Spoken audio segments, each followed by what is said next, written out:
Welcome food fans, picky eaters, the flavor curious, and everyone in between. Nothing makes good food better than good conversation. And your table is ready. Come right this way to the Food For ThoughtCast with your host, Melissa Reagan. But you can call her Chef. All right, let's get this episode started.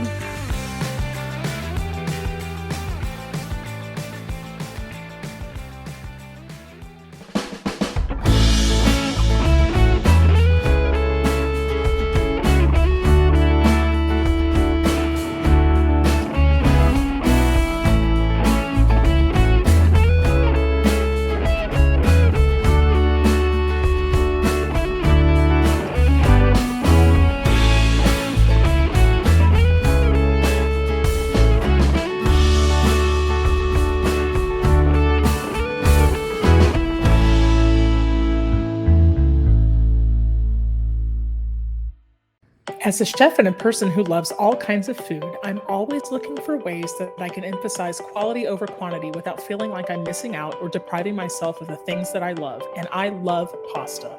Carbonara, mac and cheese, primavera, cacio e pepe, you name it and I'm all about it. That's why I choose Bonza. Bonza is the pasta made from chickpeas, which means it has more protein, more fiber, and I believe more flavor than regular old pasta. Seriously, if you go in my pantry right now, there are 2 boxes in there awaiting their next culinary adventure. Bonza has over 12 different kinds of pasta, including penne, rotini, elbows, and cavatappi, which is my favorite, because all of those curves and ridges hold even more delicious sauce. Bonza also makes pizza crust, which tastes too good to believe that it comes from peas. You can find Bonza at Whole Foods, Target, and Walmart.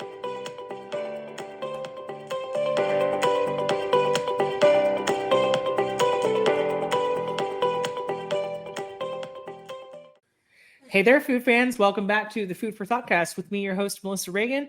As always, you can call me Chef, and today I'm joined by the co-host of the Food for ThoughtCast, Chef Steven Gonzalez. What's up, dude?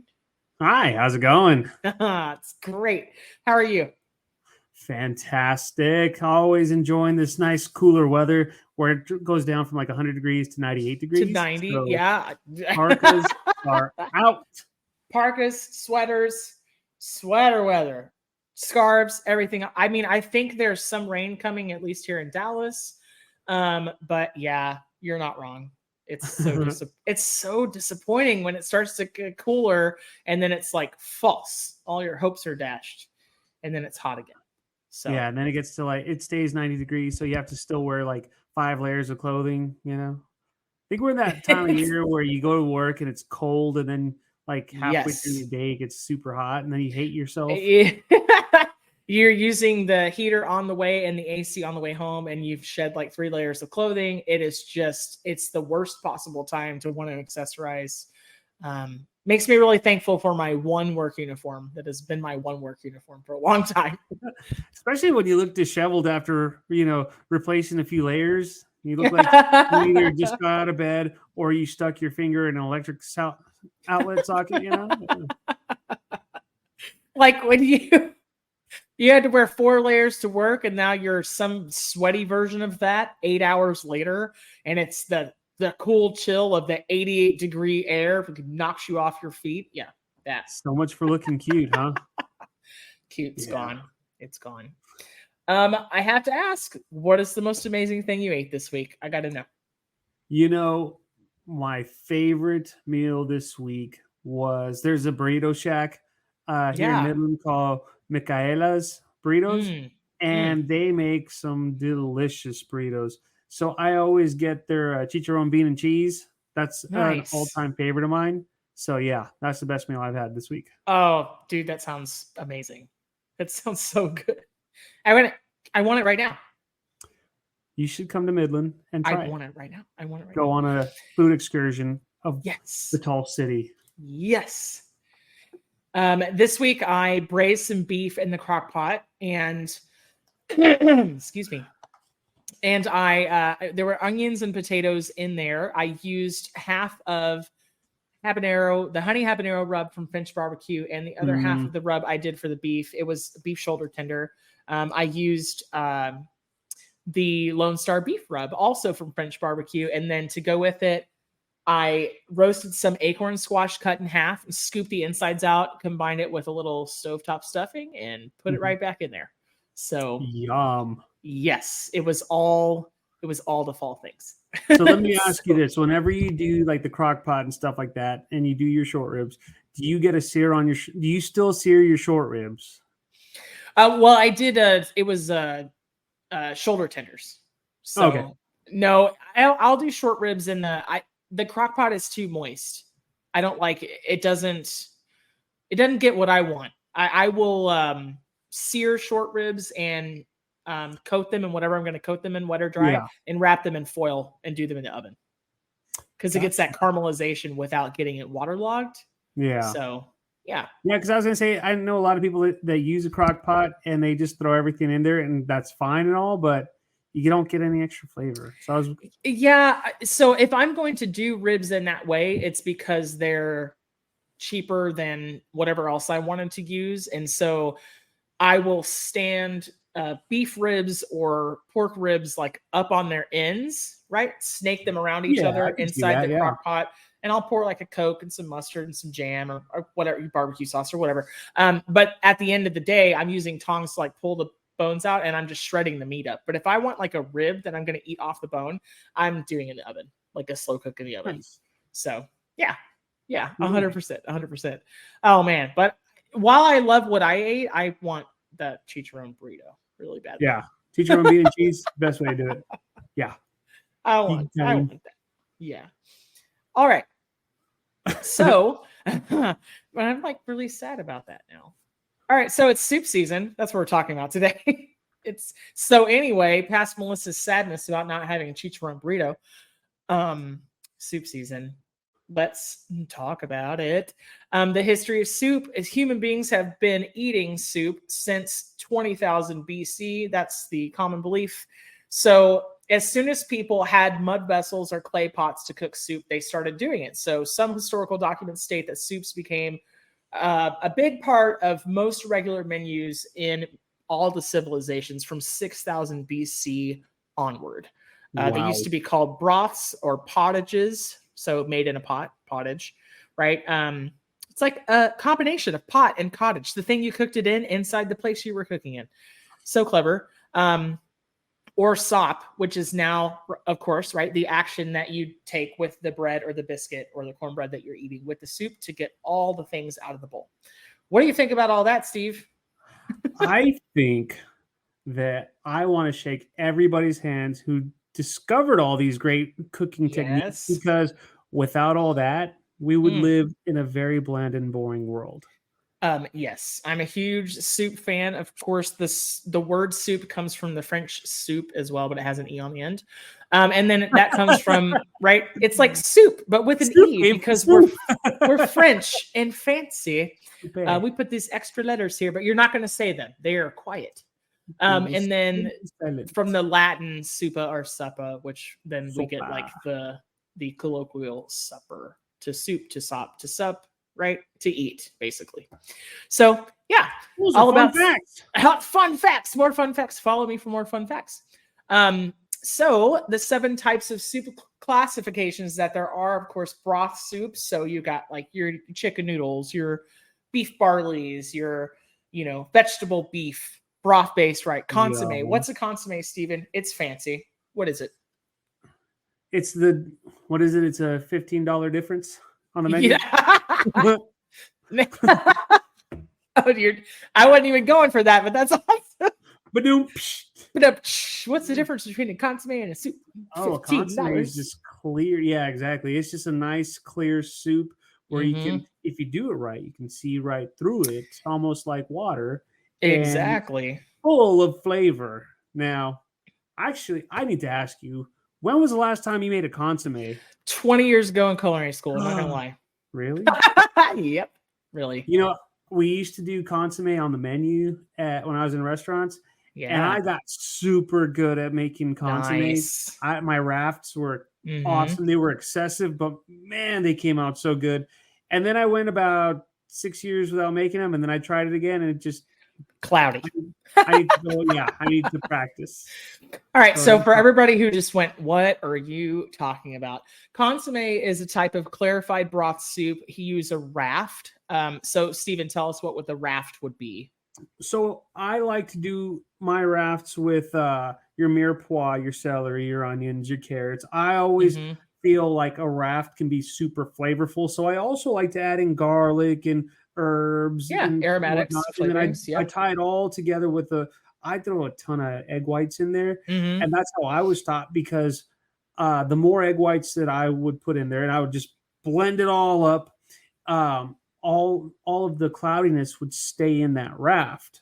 So so that's how I was able to do it so well. Yeah. So listeners, viewers, whichever way that you are enjoying the Food for ThoughtCast today, and we appreciate both. If you're wondering, so the raft is a mixture, right, of aromatics, seasonings, whatever you want to put in it, but it's a really great opportunity to add flavor. And a lot of people miss that. So kudos to you. But yeah, you're combining that with egg whites. You're literally like floating it on top of the broth like a raft.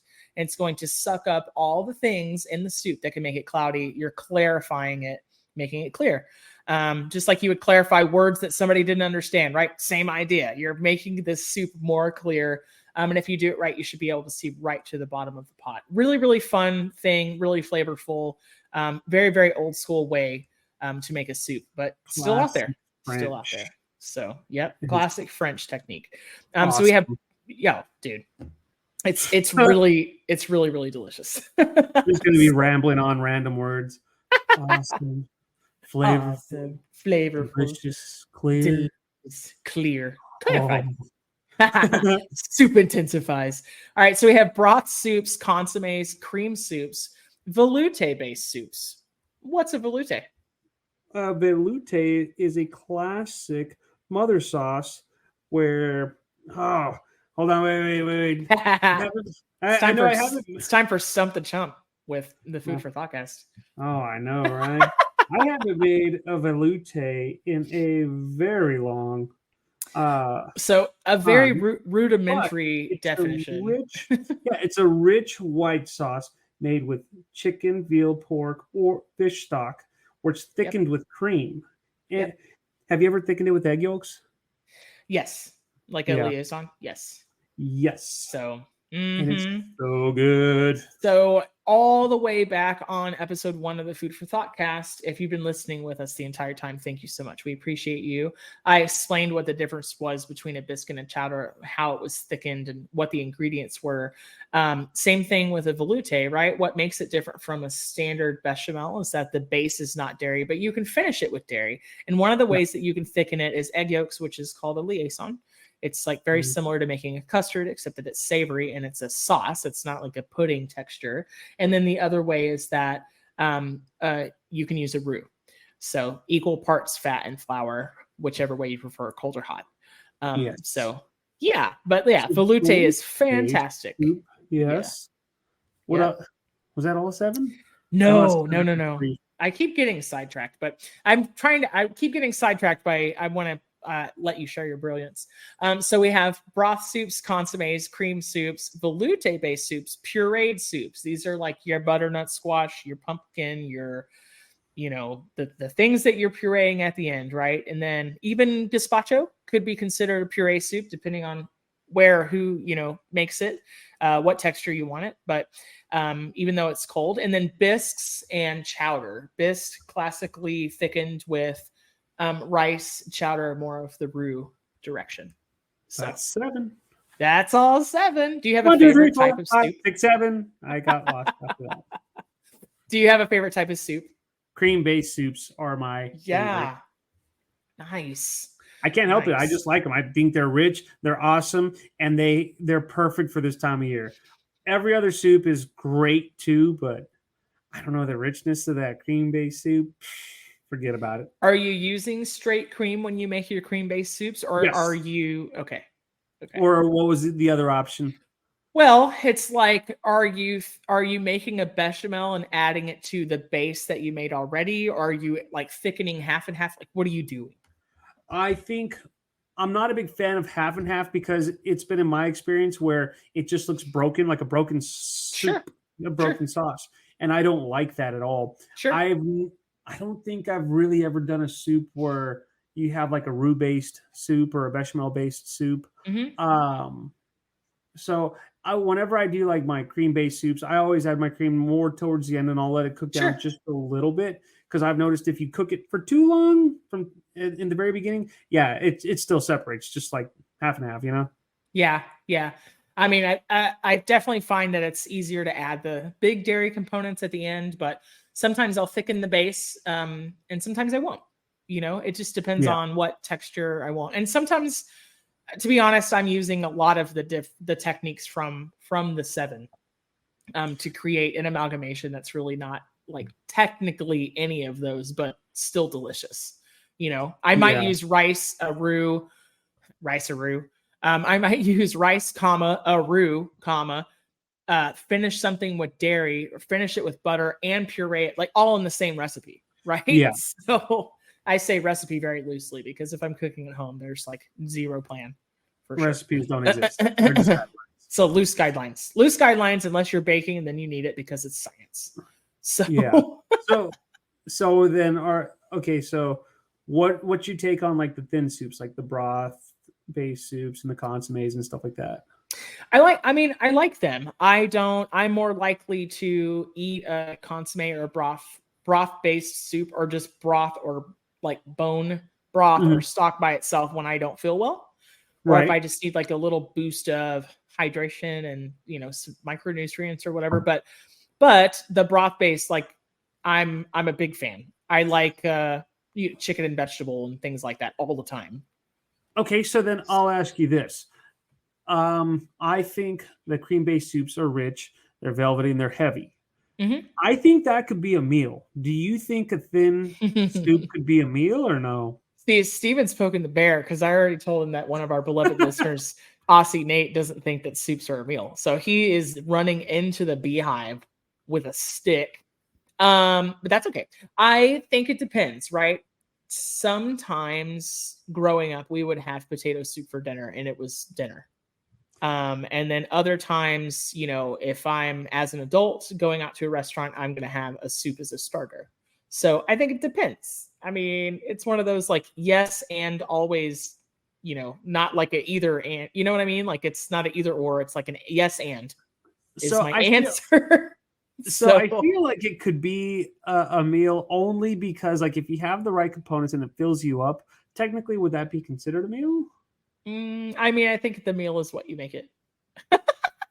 It's such a cop-out answer. It's not me trying to toe the line, right? It's more like I've eaten some weird crap and called it dinner, either sometimes out of sometimes out of funsies and sometimes out of necessity, right? So I think if it doesn't make it a meal for you, then it's not a meal. You know what I mean? It's however you define it, for sure, right? It's however you define it. Now, I'm typically, if I'm out, right, I'm not going to order a meat-based soup as a starter to a meal where I'm going to have other meat.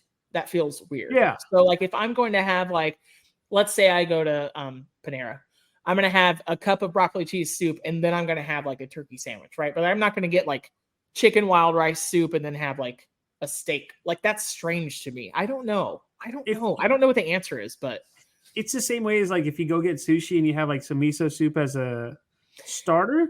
Yeah. Then the soup is not a meal. You're right. But then in a situation like miso, I'm like, gosh, that's almost like an aperitif. It's like a palate. It's so light and there's nothing to it. You get like 3 cubes of tofu. It's super good. Now I like to really, this is going to be a little bit of an unintentional play on words, but I like to beef up my miso soup. So if I make like a pot of miso soup at home, I want bok choy and carrots and shiitakes, and it's closer to being a meal, right? I don't know. I'm not caught between a rock and a hard place on this, but I mean, so then let me ask you this. What would you consider pho? Would pho be considered a meal or not? Because there's a lot of things in there. I think it is, but because like for me, I'm going to pick the bowl up and drink most of the broth and then eat it like noodles after. So for me, it's like brothy appetizer and soup meal stuff. Okay. But I think it qualifies as more of a meal because of the size of it. If I'm making soup at home, I'm having at least 3 bowls if I'm eating just soup for dinner. Like I like 3 bowls and like 3 pieces of whatever bread. I don't know. Oh yeah. Is that silly? I can't go. It's hard for me to eat a soup as an entree in a restaurant. So I can't say I've ever done that other than like pho. pho. Yeah. Yeah. It's Agreed. Yeah. or ramen. But even if I'm eating ramen, like if I'm in like a Japanese, like an izakaya style place, then I might have like 4 or 5 other things and a bowl of ramen. But not Yeah. now. Have I eaten crap ramen noodles from a package as a meal? Also, yes, but it was like a struggle meal. It wasn't because it was like what I wanted, you know, Right. or a snack, which is it's a terrible snack. It's like 8,000 milligrams of sodium and regret. Yeah, So, especially when you're having ramen tostadas. ugh, Now that terrible one I'm poking bears. I'm kidding. terrible But execution. Nah. but I mean, it's one of those things where it's a fine line between whether it could be a meal or not. And then Yeah, I mean, I used to love going to. We have a local Mexican food, Tex-Mex food chain that's called El Phoenix here. It's a Dallas institution. Back in its heyday when it used to be good, yeah, I said what I said. They had a tableside presentation for tortilla soup. So they would bring you the bowl that had like tortilla strips, cheese, and a fanned out, like a sliced fanned out avocado in it, and the entree size bowl. And they would bring the pitcher of the stuff, the goods, and they would pour it on it. And as a kid, it made me feel super special. It was like it felt elevated, but I had also already started the meal by eating my weight in chips and salsa. So I don't think it was so much that the soup was a complete meal. I think it was more that like I didn't have room for anything else. So it was fine as dinner. You know what I mean? So yeah. I like soup all around. I could eat it as a meal. I can eat it like as an appetizer. I don't care. Yeah. Soup's just great. Yeah. Yeah. I mean, besides pho, I think you make a really valid point there. I too love soup, though. I could eat it all year long, whether it's hot or cold outside or whether it's hot or cold soup. It doesn't matter to me. So we have to go through some of the classics, though. Chicken and noodle, like yes or no? Yeah. Totally. What kind of noodles? It doesn't really matter to me. Really? I've done it to where I've been to places where like you have like that real thick noodle, and then I've been to places where they'll serve like the macaroni noodles. I've been to places. I've even been to places where they did like a spaghetti noodle. It's like, okay, this is weird, but you know what? Like I'm down. But that's closer to like fideo, right? Like if you eat, kind of, yeah. I love those fideo noodles, but like I think a lot of vanilla folks such as myself, maybe our first exposure to that fideo type noodle is in a rice-a-roni box, and I ain't mad at it. It's delicious, But I think I ate my weight in the Campbell's chicken noodle, and I still like it. I still want Campbell's chicken noodle when I'm not feeling well, but at the same time, I've also graduated to like I like the Progresso with the egg noodle in it. Yeah, so I could see that. Yeah. The key being, right, if you're going to make it at home and you're not going to eat it all in one go or serve it right away, is keep the noodles separate, guys. So they don't turn into like soggy, noodly sponges. Yeah. So, I like chicken noodle soup, especially when it's done right and you have like that good edamame hitting, like in all the right places. That's how you know it's good. Like I've had some chicken noodle soup also where it just tastes like there's no flavor to it, so. How do you feel about matzo ball soup? I haven't had it enough of it to really form an opinion. I've had it once and I liked it, but it's not, like I said, it's not something that I've had enough to where I can speak about it, All right, listeners. Well, if you are a fan of matzo ball soup, I need you to tell us if you like sinkers or floaters. And if you're a matzo ball eater, you'll know exactly what that means. I like them to float. I like baking soda leavened matzo ball, but I love that there's a certain magic that happens, right, with chicken. I prefer to use the rotisserie chicken, right? I'll pick it. I'm not opposed to that at all. Yeah, chicken, celery, carrot, onion, thyme, sprig. maybe garlic. It just makes the magic. It really does. So what's your take on like the dumpling soups and all that stuff? Yeah, I was just going to ask you if you thought chicken and dumplings was a meal or a soup. Well, I would, or both. I do like it. Yeah, yeah, I'm all about them. I think chicken and dumplings is awesome. But I was talking like about like the Chinese dumplings and all that kind of stuff. Oh, like a wonton soup? I'm all about it. Yeah, man. Oh, we should have just said wonton soup. My mind's elsewhere. I just want you to know. You were there. You were there. Yeah, I was close but no cigar type of deal, you know. So no, I mean that's the fun thing. Like, yeah, but it's cool because then you have like different styles of like dumplings, if you will, you know. Yeah. I like them all. Yeah. Okay, so chicken and dumplings. Is this something you grew up with, or you got exposed to more as an adult? I was exposed to it more as an adult. If my mom is listening to this and she's saying I'm lying, well, I don't remember her making chicken and dumplings, but I'm sure if she did, it was pretty awesome because my mom was really good in the kitchen. But yeah, I don't remember it much as a kid. I remember it like in my 20s and 30s. Yeah, I mean, I think that you could call chicken and dumplings, you know, you could call it a cream soup depending on how it's made. And I've definitely had both ends of the spectrum with chicken and dumplings, right? I've had things that were thinner, that was more like a cream of chicken soup with the flat noodle, not like what I would consider a traditional dumpling, which is more like biscuit dough. And then I've had it all the way the other way where it was like biscuits on top of, you know, cream chicken soup with like peas, carrot, onion, celery. But then there you're hitting like a really fine line between that and a southern dish called chicken and biscuits, or like chicken casserole or chicken biscuit casserole or chicken cobbler or what, you know. It's like, okay, how thick are you going to make this? Now, is it a casserole? Is it a covered dish? Or is it actually still soup? So I'm not sure. I would never eat chicken and dumplings as an appetizer like I would a cup of broccoli cheddar. So for me, I'm like, it's not soup. I don't know. So I don't know.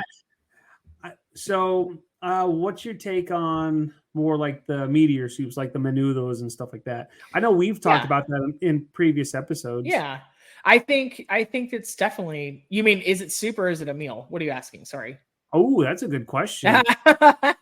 We're twisting this around. I think it's a soup, but it's also a meal. Yeah, I think it just depends on how hearty it is. Like I said, I don't know. Every menudo is always going to be so hearty. I don't think I've ever had one where it's more broth than meat. What about vichyssoise? What about potato leek soup? Were you telling me you would eat like 3 bowls of cold soup as a meal? No, you wouldn't. I don't know if I could do 3 bowls of cold soup. Now, what about something that was like vegan? Like, let's call it I can't call it chili because people will get really upset. Did you say vegan? Yeah. Like, would you consider right? But if you're talking about hearty, filling, meaty things, right? Like, would you consider like a black bean and sweet potato, you know, chowder, for lack of a better word, a meal? I feel if you have a really hearty chowder, and then you have like something to sop it all up. Like, I think if it fills you up, that's going to be my stance on it. If it fills you up, I think I would say it's a meal. Yeah, I get that. I get it. I totally get it. Because if you fill up, let's say that it starts out as an appetizer and you order, you know, an entree at a restaurant, and then let's say you fill up on that because it's so hearty, I would consider that a meal. I don't know. That's a good question. So what you're saying to me is that soup becomes an unintentional meal if you get full too fast. You know, I mean, it sounds crazy, but it could be true, you know? I love it. I love it. All right. So we're talking about the subject of cream soups. Do you have any favorites? Cream of mushroom soup is my favorite. Yeah? What kind of mushrooms? I prefer the creminis personally. Mm-hmm. I mean, button mushrooms are great, portobellos are great, and all that. Like, everything's good in its own right. Sure. But like when you start to go more exotic, I feel that you take away from the actual mushroom itself. so you don't get to appreciate it so much. And I feel cremini has such a good flavor to it that it can hold its own, especially when you have like some green onion and some garlic with it. You can still taste the mushroom in that. I think you go something, and I apologize, but I feel like if you go a little bit lighter, like with a button mushroom, or even like if you throw in gnocchis, it gets lost in the mix. It really does. Yeah, and so I completely agree with you. So the things that are meatier, like creminis and portobellos, and I'm not a huge shiitake mushroom fan. I think it has its place, but it's something odd about the flavor. Like I don't want shiitakes to me are like green peas. When you drop one green pea into 5 gallons of soup, then all you can taste is peas, right? And you're like gonna know they're there automatically, and I feel like it overpowers a lot of things. It's kind of like sesame oil, a little dab will do you. But you're 100% right. Something that's lighter, like an oyster mushroom, while those are meaty in their own right, but as far as mushrooms go, there are heavier ones, right? So oysters and gnocchis and like maitakes and things like that, I think a broth base is definitely the way to go. Then you can get a lot of the other flavors in there that are like, ginger and scallions and chili oil and things like that are going to allow that flavor to shine. But if you're just going to dump a bunch of cream and butter, maybe Parmesan, truffles, I like thyme, tarragon type things in the cream and mushroom, then you definitely want to use like meat mushrooms, meatier mushrooms. But I also feel like creminis are reasonably priced. Yes. Because you don't want to waste money on like real exotic and expensive mushrooms just to get lost and all that too, Right. And when it's kind of like that's how I see it more than anything else. You've taken it to a whole nother level of awesomeness and like more depth, if you will. And I'm like, oh no, this is cheap, No, these are cheap. No, but you're making a really good point, right? Like soup started out as a take all the leftover things and find a clean water source, right? And now we have a meal that's 3 days instead of 3 hours. You have to go back to the basics of like, why are you going to put the most expensive things in something that you're going to bring to a boil? You know what I mean? Like it doesn't make a ton of sense. And so you make a fantastic point. I'm also a huge broccoli cheese soup fan. I like it a lot. Broccoli, it's good. Yeah. I think people underutilize the stems though. If you just run a peeler over those stems, you have a whole lot of more product there, and it has a really great flavor, and it purees really well once you've cooked it, to be tender. Do you have favorite broth soups? I really don't have any particular flavor broth soups per se. I mean, every time I think of like just straight up broth soups, I was thinking of like the beef consommes and things like that, the chicken consommes. So that's my take on just. But what about things that are broth based though? Like you like a chicken vegetable, like a beef vegetable. I guess things that are broth based, but you wouldn't thicken. So so my mom made a bunch of like chicken soup or caldo, if you will, where it was like chicken and vegetables. Yes. So the flavor that she would do. Well, anytime I have those, first off, it reminds me of growing up. It reminds me of an awesome time.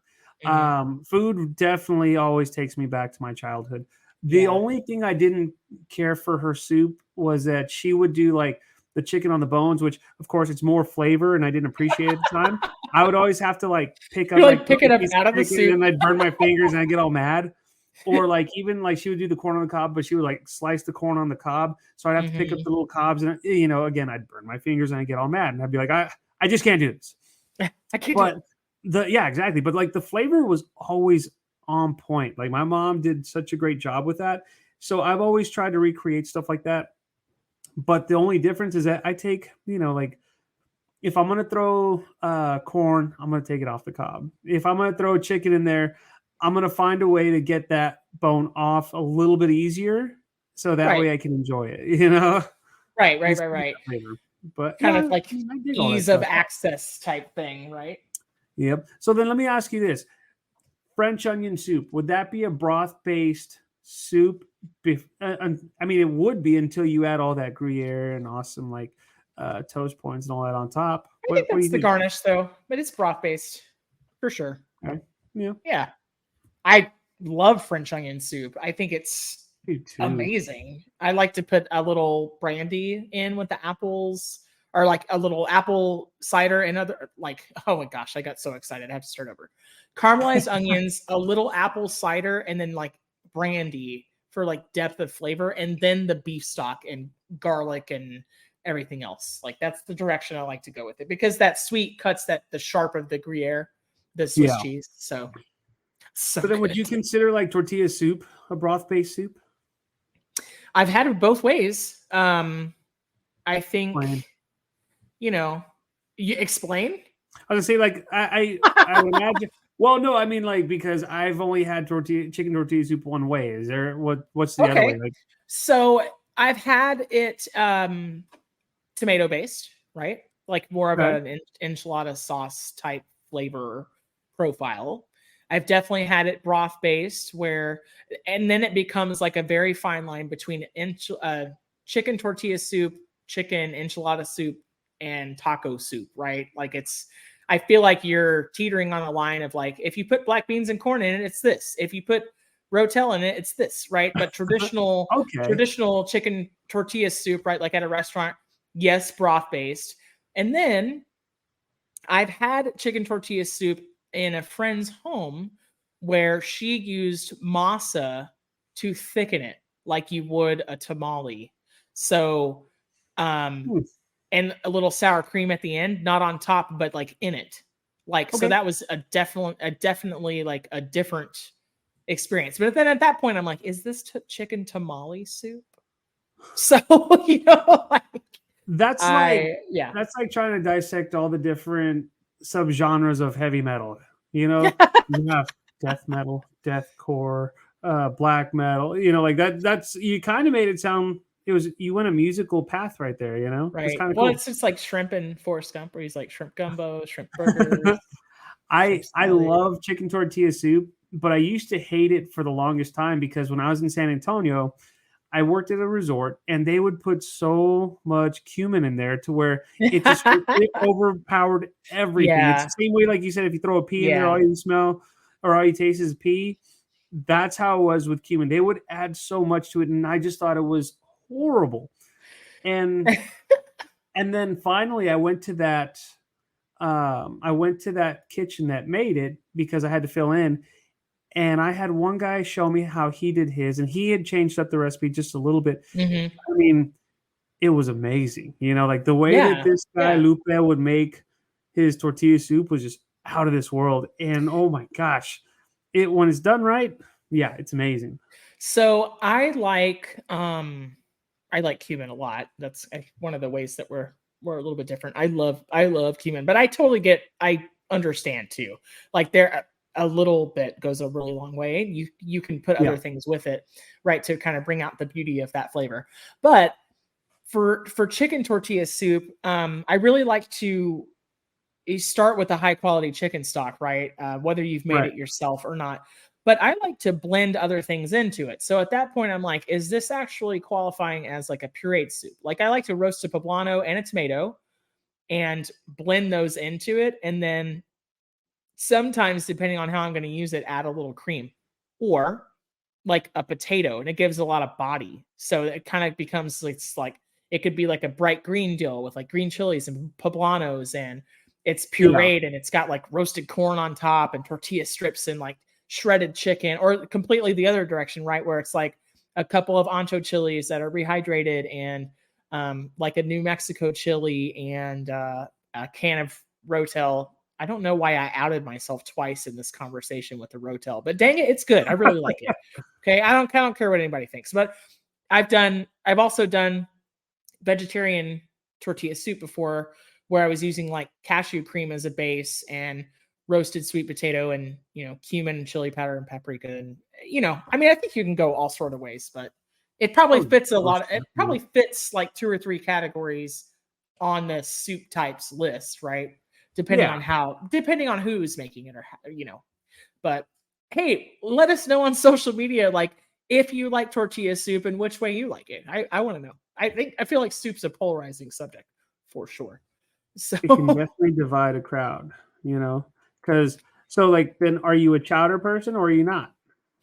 Oh yes, all the chowder, all the things. Like, what is not to love about potatoes and bacon? You know? And you throw in clams Yeah. with that. I Holy don't care if cow. it's clam chowder or she crab soup, which you could argue, from the East Coast is like a type of chowder. Then you get over into like the bisque territory. I'm here for all of it. I like it. I like it a lot. Yeah. So I remember in culinary school, one of the chefs was from, I think he was from Boston or in that area. And he taught me how he made his clam chowder, and it was amazing. To this day, I don't think I can ever recreate it, but I can get pretty darn close. yeah. And Yeah. they put mine up against one of the other students was from I want to say New England. Well, that's like No, multiple states. So yeah. Well, I forgot. like No, New she's from Hampshire? Vermont. Yeah, Vermont? somewhere around there. Yeah, like she made like a different type of chowder, and they put ours side by side, and they liked mine just a little bit more, and it was cool. But That's stuff awesome. like that you don't forget. Yeah. Yeah. So. Those experiences are like super duper fun. No, I love chowder. What's not to love? Anything that starts with bacon, meat trimmings, like I'm here for it.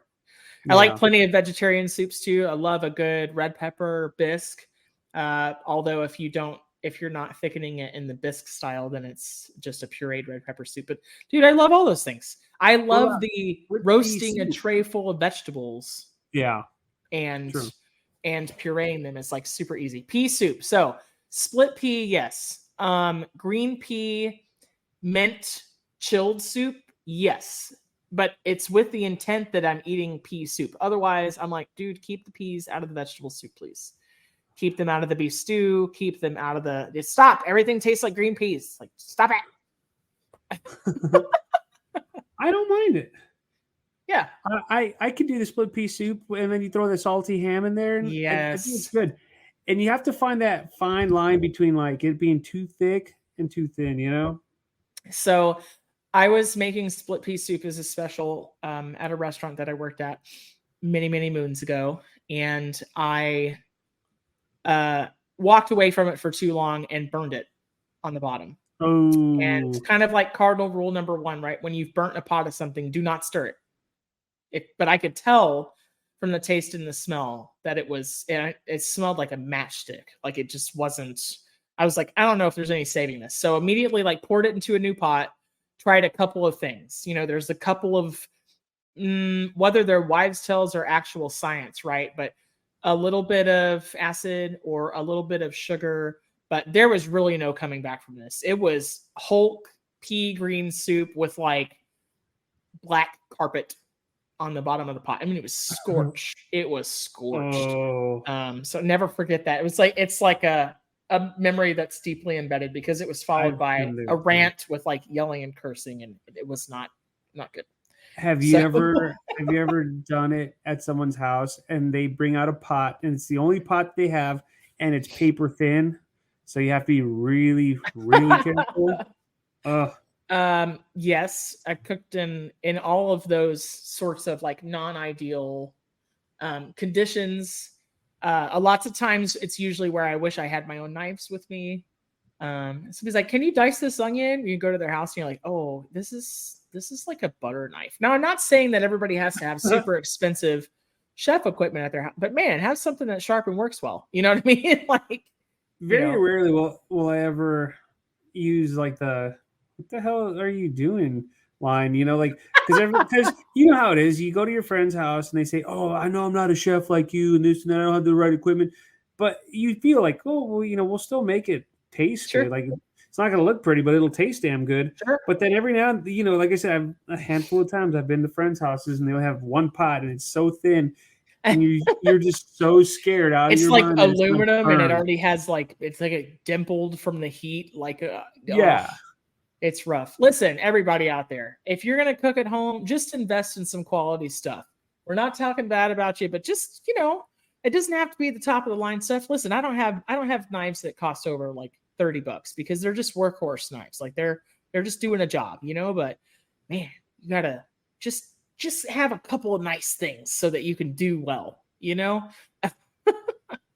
So So I still have my fancy knives I still have my culinary school knives too, but Shun's my favorite, but now I don't spend more than Sure. like $30 on knives and stuff like that.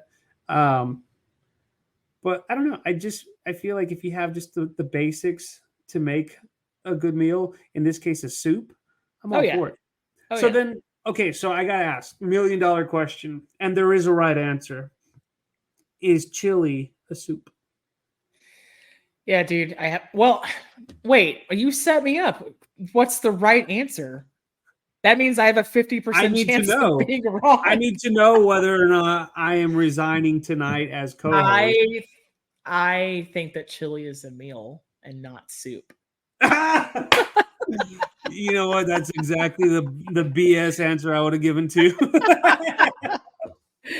Oh man, but you like my BS. That's why we keep doing this. That's exactly right. And this is why we are friends. This is why we are friends. I feel like that's a situation. I like thick chili. So really that's, it's very saucy meat. Yeah.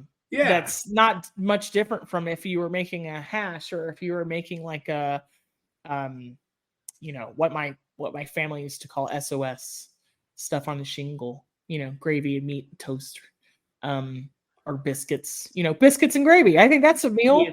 Why is it chili with cornbread or biscuit or cornbread muffin or whatever? Yeah, I don't know. I think we can probably shelve the bean discussion for another episode, but because there's only and we have talked about that in the past. there's only one right answer there too. But yeah, so types of soups 5, 6, and 7 being bisques, chowders, which we touched on, and cold soups. Like, what are your thoughts on cold soup? I find that people love or hate. It depends on the time of year, obviously. Yeah. Like we talked about earlier, I can't do 3 cups of vichyssoise. I can't do borscht. I So can do gazpacho. You wouldn't eat those as a meal. Nope, that would not be a meal for me. Aussie Nate is feeling so validated right now. We need to bring him on so that way we can hear his takes. Aussie Nate, I'm just going to throw it out there. We want to talk about foods from Australia. Like, we need to do that. So, and we need to know what your stance is on soup being a meal or not being a meal. Come on over, and we'll be really kind. It'll just be like a tell us what you think. We won't get into it. But basically, we're all friends here, so it'll just be a discussion amongst friends. Yeah, I'm down for that. So I've been called a basic friend before. Is that the same? No, I don't think so. No, all right. I don't know what a basic friend is. What about basic, like a basic white girl with a pumpkin spice basically latte? A friend? Basically? Basically. You are. So, do you like borscht though, as an appetizer? As an appetizer, I would try it. I haven't had it. I have not had one that I like yet. If that makes sense, it's not my favorite, but in the right place, I will eat it. What about gazpacho? I do like a gazpacho from time to time. Do you like it chunky or smooth? We used to make it in the restaurant, and we would clarify it through coffee filters, so it had a real nice golden tint to it. So yellow tomatoes? No, we would use aromas and stuff like that, but we would not. Okay. So we would add all the basic components to it, but we blend it up, but not over blend it. Mm-hmm. And by adding a lot of extra water to it, like, you're just able to get that little bit of clear tint. Yeah. I mean, I like it smooth personally. If I do it chunky, I will still eat it, but each bite is a little confusing to me, if that makes sense. Right. I sometimes like the contrast, but it depends on what kind you're going for. So in the Roman times, in the Iberian Peninsula, gazpacho was just bread, water, vinegar, oil, and salt. And you can still find these types of like bread and garlic pureed soups, but like the hot version. And like, when I say hot, I mean warm, not spicy. But you can find that in various culinary traditions around the world. Now, in Andalusia, where it's more closer to like the modern times of what we have, it's funny because tomatoes and green peppers didn't make it to the New World, or didn't make it to Spain. They came from the New World, right, until the 16th century. So it's kind of just depends on who you talk to as to what goes in it. But I like mine smooth as well. I learned to make it from a man who was from Segovia, Spain, and he used a blender. So for sure. But it also had, half a baguette in the recipe. So it was probably closer to really more traditional. But I like to play with them too. You look like a white grape and almond gazpacho. It kind of just becomes like a catch-all term for cold pureed soup at that point. I'm not opposed to it by any means. I would be for it. Yeah. Well, I won't make it because I refuse to peel grapes, but it was a cool thing I did a couple times. Like you said, I'll eat it, but with a chunky gazpacho, every bite, it just confuses me for some reason. I don't know why. Well, to me, I always have this. Well, it's like, is it salsa at that point? Yeah, that's exactly what I was going to say. It's like I feel like I'm eating salsa, and then I need that crunch element of. I kind of like if the gazpacho is too chunky, then I start to go like, I want avocados and shrimps in this. Like a Mexican shrimp cocktail with like crackers. You're going cocktail or campechana or something like that, and yeah. I'm like, is this completely different direction? Yeah. So, but I think sipping, a really smooth gazpacho on a really hot day, it's super refreshing and really tasty. And then, to me, I love that bread component because I really like. I would call this the condiment cousin of gazpacho, but I really like romesco sauce a lot. I do too. Yeah, like it's the blended. So for listeners and viewers, if you don't know what it is, it's a blended Spanish condiment that has sometimes almonds, but tomatoes, red peppers. If it's really traditional, it'll have the piquillo pepper, which is really traditional Spanish red pepper, or the pimentones, which are like dried to make paprika. But yeah, it'll have those items, garlic, bread, onions, all really good quality Spanish olive oil. But yeah, it makes like a for a good time. How would you describe this? It makes for a good time, but it's a paste. I guess it's a paste. In other words, I would say that it's pretty close to being like a Spanish version of pesto. We got way off topic though. My bad. We kind of did. But I'm hungry. Like now I'm hungry. So, I want have to ask what your take is on like the baked potato soups and all that kind of stuff. Oh, I love it. The more the merrier. Me too. Dude. And then of course classic grilled cheese and tomato soup. Yes. Now, is it tomato soup or is it tomato bisque? Well, there's a lot of imitators out there. If you're not thickening your bisque with rice, it's not bisque. Like in a traditional sense, by the dictionary definition, right? You need rice. Like that's the traditional thickener. You can finish it with cream, but that shouldn't be the thickener. Then you're moving into like potatoes and cream chowder thickening. So I don't think anybody's out there doing it with tomatoes. So I'll give it to them. I can't. I'm not gonna lie. I've made lots of soup of the day and added the word bisque because $3 difference. What I mean? Yeah. I knew what I was making wasn't the bisque. I will say that I'm a huge fan of the La Madeleine tomato basil. I can't get enough of it. It's so good. But it's like 40% heavy cream too. So, Yeah. I mean, I like it. So, I just like that creamy tomato, but I will say bisque. Bisque. I mean, hey, you do you. Do you like chunky or smooth tomato soup? Smooth, yeah. Yeah, still. Yeah, so I'm very diversified, and I'm very I flip-flop on that quite a bit because I do like chunky soups. Like if I do like, for example, a potato soup, I like it smooth, but I do like chunks of potato in there. Yeah. Like I don't want it to be like so chunky, if you will, where it just like it's glue or like glue. You know what I'm saying? Yeah. I get it. And well, so, you run that risk with like you have to thin the base out a little bit because if you're going to leave some potatoes in there, they're going to keep starching out in that mixture. So it's like you run the risk of like this is a whole pot of like sticky starchy mess. So So yeah, so that's why, like I want to make sure that if I'm eating a soup, like yes, it's hearty by adding vegetables and all that stuff to it, but yeah, I don't want it too thick. I do like the beef and noodle soups. I do like all that stuff, but if I have soup, it has to have like liquids, and I have to know that it's a liquid, whether it's a cream based liquid, Got it. smooth. Yeah, does that make sense? So yeah, no, it totally makes sense. Now, an example of that's the argument I used with the chili isn't just soup line, right? Is that it's thick enough to not be what I would consider soup, because I think there's a line between, if you can, something's pourable and then something's like a DQ Blizzard, you could put a stick in it, or, you could put a spoon in it and turn it upside down without spilling it. But it's like the thin version of chili that I would say is a soup, right, is when somebody is talking about like Wendy's chili. It lacks that like structural integrity, and it divides itself where I'm like, this is more soupy, I don't know. Yeah. But so baked potato soup, I greatly adore.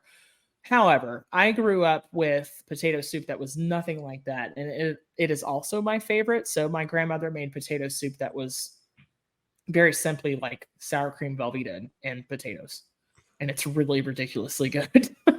So super good, super good. So it didn't have any chunkies, and it didn't have any of that, and it was really, really simple recipe. And sometimes the best things are really simple, but yeah. What about like meatball soup? Are you a fan of stuff like that? Like a traditional like albondigas? Yes. Yeah, I like that stuff a lot. Kind of all the things that fall into that realm, like albondigas and sausage and bean type soups, and all the. I don't like we've talked about menudo before. Like it's the texture deal, but I like pozole and things like that. I don't like the honeycomb but yeah, all those things, all the traditional, like I love that stuff. It's good. Yeah, for sure. I mean, they're all good to me, but yeah. Maybe someday I will be hungover enough to appreciate menudo. You know what? We'll see. If we have to hang out and when we just get you really drunk, then you can have menudo in the morning and tell us whether or not it really does cure a hangover. I don't know if I'm willing to do the research, but I'll tell you what, you'll have to make your menudo for me, and I'll see if I can. We'll see if it's you can convert me to being a true believer. So my uncle told me the trick is a lot of garlic and a lot of salt, which I can definitely see. Yeah. And a friend of mine told me he rinses his tripe out, like he'll cook it down for about an hour, and then he'll change out all the water, so it has like a cleaner taste to it. But I kind of like that, like not a dirty taste or anything like that, but I kind of like that gamey. You're weird. Not really hyping me up for this the way that you think you are.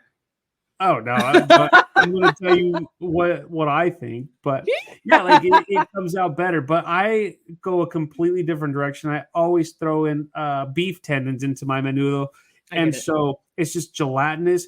And even though like you have like a bowl, but you put on like 7 or 8 pounds because it's so heavy, and it's so good. Beef tendon I like beef tendon. I've had it in Asian cuisine. The thing with tripe is, correct me if I'm wrong, I think it's the same as chitlins. No, it's intestine. Yeah. So yeah. So I've been in a house full of people where they were like cleaning and cooking. That's the thing that I'm like, no, I'm good. I'm okay. I like the gelatinous though. I like that unctuous gelatin flavor versus I've also had chicken foot soup in Caribbean country, and I don't like the bones. Like I think we talked about chicken feet before, but I like the gelatin part. I do like that part a lot. So yeah, we'll see. I don't know, man.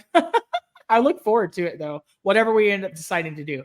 But yeah, I think, man, I like soup in all its forms though, truly. What about something like a hamburger soup? Like everyone starts making all these soups out of like lasagna soup, hamburger soup, chicken Alfredo soup. Honestly, I'm here. I'm here for all of it. So we grew up with a soup that was called 7 Can Stew. That is like ranch style beans, Rotel, can of, we didn't eat corn, but it was like, Rotel, canned chili of your choice, which sounds like an abomination, but hear me out. If you're making a soup where you're using 7 cans of something, then you're saving money. So there's no reason to like splurge for a pound of ground meat, right? So my personal is I'll do like a turkey chili, no beans. So that's 2. A ranch style beans, a green beans, a carrots. So that's 5. A Rotel, and then that last one could be your choice. But I use diced potatoes. Dude, you stew that together and season it up, and it's really good. Actually, it doesn't qualify as a stew, I don't think, but it's a really great soup. I like all that stuff, dude. I like the pour and boil, like dump the cans taco soup. I like the hamburger soup that's like you garnish with pickles and lettuce and dude, I'm here for it. I like it.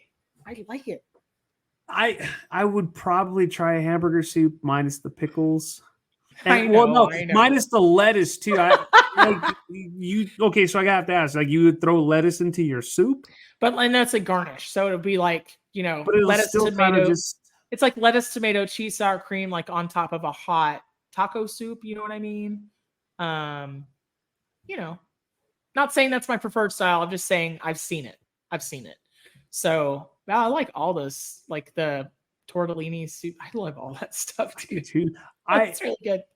I'd be for all those soups as well. Mm-hmm. But like I said, if you give me like a hamburger soup, like I would expect like just more like ground beef than anything else, Yeah, I mean, so it's like onions, potatoes. It's probably beef broth based and like ground beef, and then I think you kind of have to doctor it up at the end a little. Fair enough. So, I don't know. Okay, so you can judge me all you want. And I'm okay with it, but I would totally do like the ramen noodles minus like those packs, and then like throw those noodles into like some sort of like chicken soup or something along those lines, like an actual homemade broth, and then completely ruin it with like 15-cent ramen packets. I would totally do that. I like ramen. It has its place. I like to make a really very, very simple like egg drop variation with ramen. So you just throw leftover veg and crack an egg off in there and stir it, and it's good, but I also don't think it's a meal. So here we are.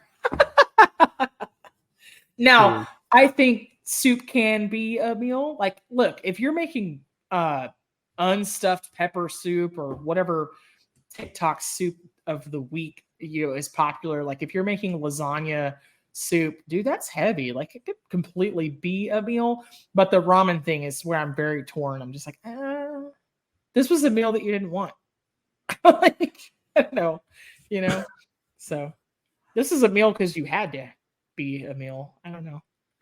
You have to just get creative with it, and there's always ways. At the end of the day, feed your family, feed yourself. No judgment, right? It's fun things to talk about, but at the end of the day, like if you're feeding everybody, then good job, people out there.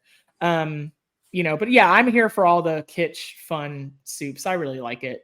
I'm here for all that business. My grandmother also made, like, we didn't talk much about broth soups, but she made a really fantastic beef barley soup that had mushrooms in it. It was very tasty. It was like mushrooms and carrots and stew meat and barley, and it was insanely good. Really, really good. So yeah, I like all those things. Yeah, about it too. Yeah. So have you ever had like the really traditional chicken and wild rice soup, like from the Midwest? No, I haven't, but it sounds good. Do you like wild rice? I do. Yeah, this texture like turns me off just a little bit. I'm real lazy. I have to buy like the par cooked one, like the instant one, like the blend, the wild rice blend, So I like wild rice. I there's something about it to where it has just like a little bit of a crunch to it, even though it's fully cooked. Yeah, and I think that's the same thing that bothers me about garbanzos. It's just one of those things that's like, why won't it taste like it's cooked? And it could have something to do with the fact that wild rice is actually a type of grass, so it has that reed-like structure to it where it's never going to get soft like a grain of rice. So I think it's the name that throws me off. But yeah.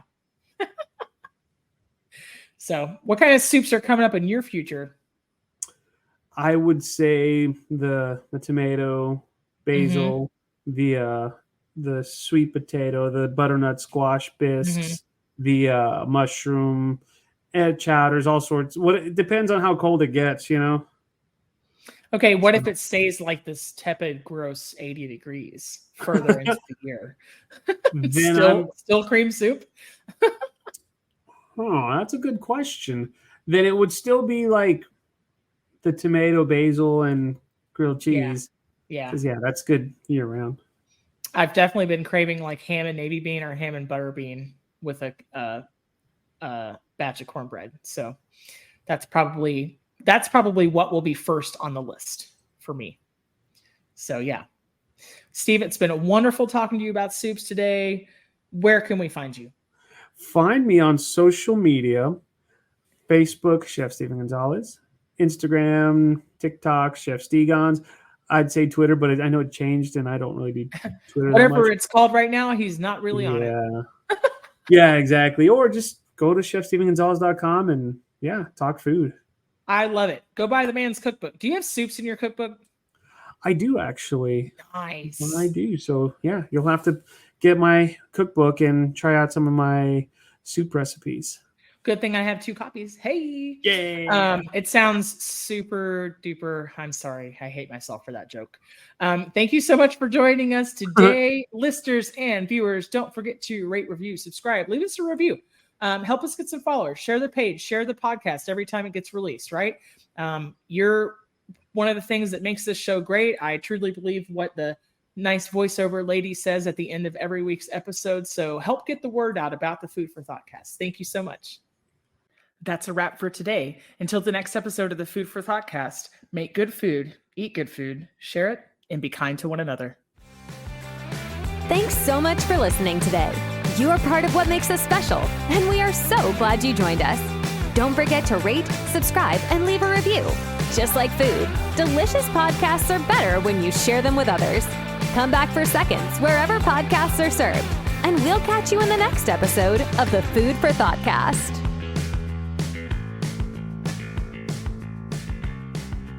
You can find us on Facebook and Instagram at the Food for ThoughtCast or at www.foodforthoughtcast.com, where you can link to all podcast players, or you can send us an email at foodforthoughtcmc@gmail.com.